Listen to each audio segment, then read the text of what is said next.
करोड़ों रुपया खर्च करके असदुद्दीन ओवैसी साहब को बंगाल में लाया जा रहा है। ममता बनर्जी बोल रही हैं ये सब बात।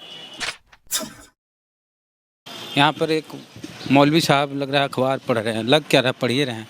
उर्दू का अखबार है?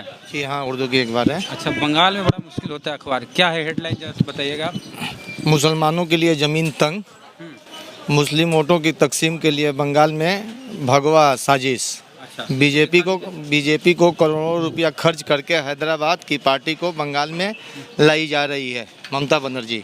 अच्छा, इसको ऐसे रखिए। अब जरा सब हेडलाइन पढ़ के सुनाइए। उधर वीडियो में दिखेगा। हाँ, अच्छा, हम देखें वीडियो में। नहीं, आप पढ़ के सुनाइए। मोदी राज में मुसलमानों के लिए ज़मीन तंग, हिंदुस्तान में मुसलमानों के लिए एक खतरनाक मुल्क बन चुका है।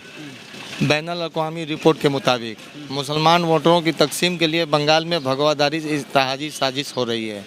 बीजेपी के करोड़ों रुपया खर्च करके हैदराबाद की पार्टी को बंगाल में लाई जा रही है ममता बनर्जी। अच्छा, ममता बनर्जी कह रहे हैं कि करोड़ों रुपया खर्चा करके बीजेपी की पार्टी AIMIM को हाँ, बंगाल में लाई जा रही है। हाँ।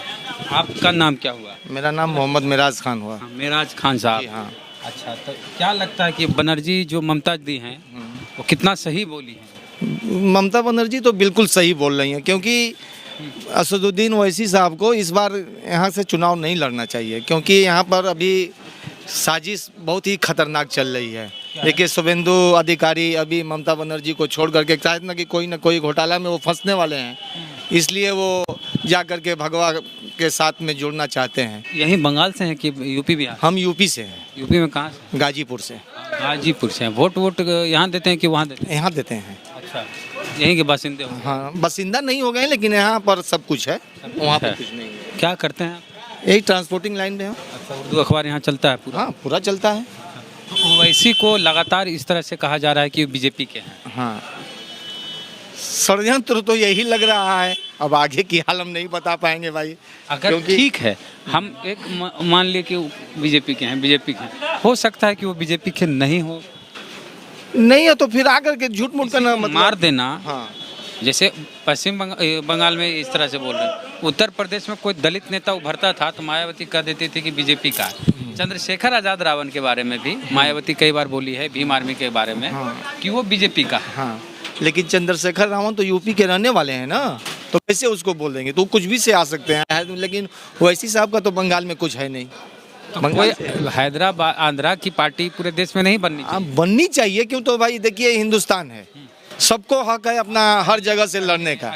यहाँ नवजात उसको आप मार दीजिएगा जहर देके कि बीजेपी का है, ऐसा बोलिए। भाई ऐसा षड्यंत्र तो रची जा रही है, क्योंकि हालात तो आपको अच्छा तरीका से मालूम है, क्योंकि आप तो खुद मीडिया वाले हैं, तो देख ही रहे हैं कि अगर हम कुछ कह रहे हैं तो उसको बाउंडर बना कर। ठीक, आप कई साल से यहाँ हैं? कम से कम हम यहाँ से 30 साल से यहाँ पे हैं।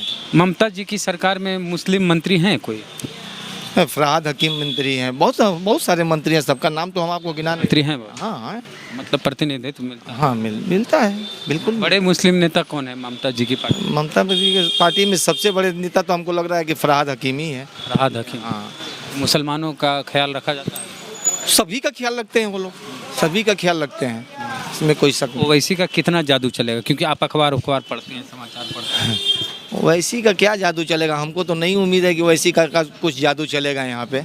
ओवैसी का जादू तो लोग बोल रहे थे है कि वोट का बंटवारा कर करके कुछ फायदा देंगे बीजेपी को, ऐसी बात नहीं है। बीजेपी को तो कुछ ना कुछ फायदा देंगे वो, ऐसी बात नहीं। वो तो ये भी ऑफर किए कि ममता जी साथ आइए। तो ममता जी को चाहिए मिला लेना, उनको ममता जी को मिलाना चाहिए। हाँ, बिल्कुल मिलाना चाहिए। क्या जरूरत है वोट बंटवाने का? जो मुस्लिम वोट है वो इसी साहब पे जाएंगे, तो इनके ऊपर जो मिलजुल के लड़ेंगे तो दोनों तरफ ये होगा, दोनों को फायदा होगा। कुछ लोगों का कहना है कि अगर ओवैसी ममता जी के साथ आ जाएंगे तो हार्डकोर थोड़ा मुस्लिम वाले नेता माने जाते हैं। हाँ, तो इससे गैर मुस्लिम वोटर जो है, हाँ, वो भटक जाएगा। भटकेंगे। तो ममता का अपना क्या है? ममता के नाम पे गैर मुस्लिम वोटर मिल सकता है और ओवैसी के नाम पे मुस्लिम वोट मिल सकता है। तो आप कहते हैं, कोई भी नेता होते हैं वो ये कहते हैं कि ओवैसी को साथ लेंगे तो मेरा गैर मुस्लिम वोटर भाग जाएगा। आपका क्या है? उनका अस्तित्व क्या है? मेरा तो वजूद ही नहीं है। नहीं, हम लोगों का तो वजूद ही आपका नहीं है नहीं कोई। हाँ दीदी का अपना वजूद है। हाँ, दीदी अपने का तो वजूद वजूद से है। अपना वोट तो ले। वो तो अपना वोट लेंगे ही। हाँ, वो तो अपना वोट साथ में लेंगे रख के भी तो अपने वजूद से अपना वोट ले। हाँ, तो देखिए क्या होता है। तो आने वाला चुनाव का मतलब समय आ रहा है ना, उसमें देखिए क्या होता है, कितने लोग कन्वर्ट कहाँ होते हैं, नहीं होते हैं। तो आने आपको इस और क्या खबर है, खास खबर हमको, क्योंकि पॉलिटिकल खबर उर्दू में हम नहीं देखिए, किसानों की तहरीक पर अब सुप्रीम कोर्ट की मजाखलत। अब सुप्रीम कोर्ट आ रही है किसानों के। पॉलिटिकल जो है खबर वो बताइए। पॉलिटिकल खबर तो वही बता दिए कि मुसलमानों के लिए जमीन तंग, और बीजेपी करोड़ों रुपया खर्च करके, तो खेल समाचार है ना, कि पीछे में तो खेल समाचार है। अच्छा, करोड़ों रुपया खर्च करके असदुद्दीन ओवैसी साहब को बंगाल में लाया जा रहा है। ममता बनर्जी बोल रही हैं ये सब बात। हाँ, ओवैसी ने इसका रिएक्शन दिया है। लीजिए सर, ओवैसी ने कहा है कि कोई भी किसी में इतनी कुव्वत नहीं है कि ओवैसी को खरीद ले। आप क्या सोचते हैं इनकी, ये तो बता दीजिए क्या सोचते हैं, आपकी क्या प्रतिक्रिया अपनी कमेंट बॉक्स में ज़रूर दें। और सफ़र इस तरह जारी है, पश्चिम बंगाल का, कोलकाता का और बाकी क्षेत्रों में भी जाएंगे। बने रहिए हमारे साथ। जय भीम, जय भारत।